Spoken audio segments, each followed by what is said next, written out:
दोस्तों नमस्कार। बात करेंगे निफ्टी कहाँ पे कामकाज कर सकती है कल थर्सडे के दिन। कल है सेंसेक्स की एक्सपायरी, राइट। तो आप सेम चार्ट को सेंसेक्स के ऊपर भी सेम एनालिसिस को अप्लाई कर सकते हो। दोनों का चार्ट सेम होता है। बात कर लेते हैं क्या हमने डिस्कस किया था आज के लिए, क्या प्लान था हमारा। बहुत ही सिंपल था कि इसके ऊपर हमने बोला था कि हम कॉल की तरफ इंटरेस्टेड रहेंगे। मार्केट यहाँ पे बहुत टाइम दिया, सुबह के टाइम में 2 3 4 मिनट तक मार्केट इसी पॉइंट के ऊपर इस तरीके से बनी रही, फिर अचानक से कैंडल बना, फिर डिप भी आया, फिर इस तरीके से ऊपर चली गई मार्केट। मैंने यहाँ तक के टारगेट्स दिए थे, बट मैंने बोला था पर्सनली मैं जो है 60-70 पॉइंट मेरे लिए इनफ है, इन किसी पॉइंट के आसपास मैं बुक कर लूंगा। तो 200 से 280 बहुत अच्छा पॉइंट्स था। बट एक्चुअली देखा जाए तो मार्केट 200 से कहाँ तक गई है, 350 के आसपास तक मार्केट गई है। तो एनालिसिस हमारी सही थी। अब आगे क्या हो सकता है, देखिए एक अच्छी चीज़ है, एक बुरी चीज़ है मार्केट के अंदर।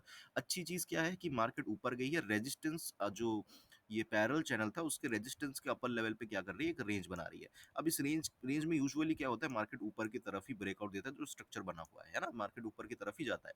बट प्रॉब्लम, ये तो एक अच्छी चीज होगी।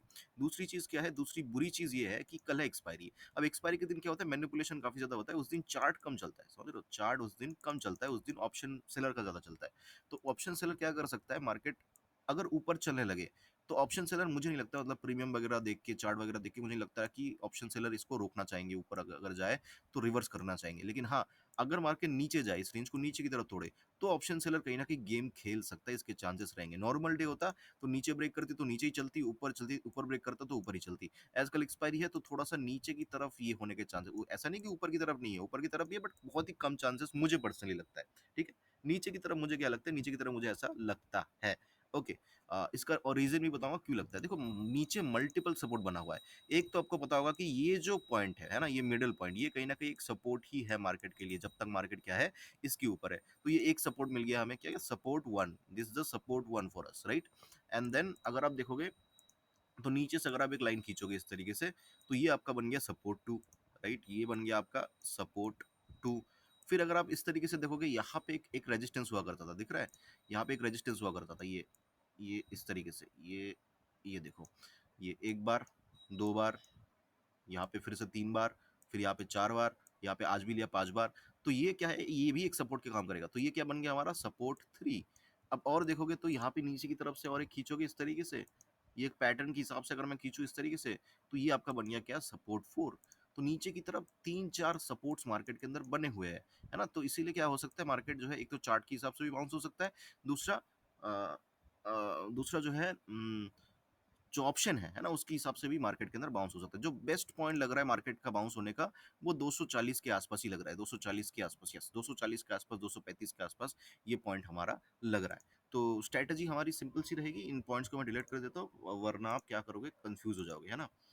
ये, अब स्ट्रैटेजी हमारी सिंपल रहेगी। मार्केट अगर गलती से हमें 240 के आसपास, 235 के आसपास मिलता है, हम एक बार के लिए कॉल की तरफ जा सकते हैं। अगर मार्केट एसेलेट कर देती है, नीचे चलने लगती है, हम पुट का ट्रेड कब लेंगे, जब तक मार्केट इस पॉइंट को ब्रेक नहीं करती, है ना। ये पॉइंट है लगभग लगभग आपको 170, 170 के नीचे ही हम कहीं ना कहीं पुट के लिए बैठेंगे, उससे पहले हम पुट के लिए नहीं बैठेंगे।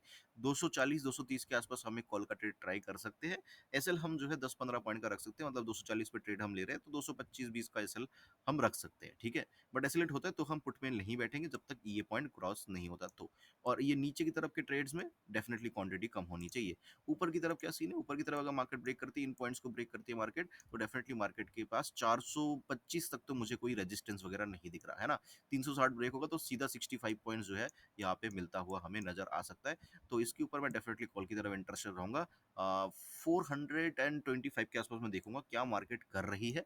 अगर उसको भी मार्केट ब्रेक कर रही है तो कल मेजर रैली देखने को हमें मिल सकती है निफ्टी के अंदर। मार्केट अगर गैप डाउन खुल जाती है, देखो गैप डाउन खुल जाती है तो ये मेरे लिए बेस्ट सिनेरियो हो सकता है। फिर क्या है, मार्केट सपोर्ट पे खुल रही है ना, गैप डाउन के केस में थोड़ा सा कॉल की तरफ इंटरेस्टेड रहूंगा।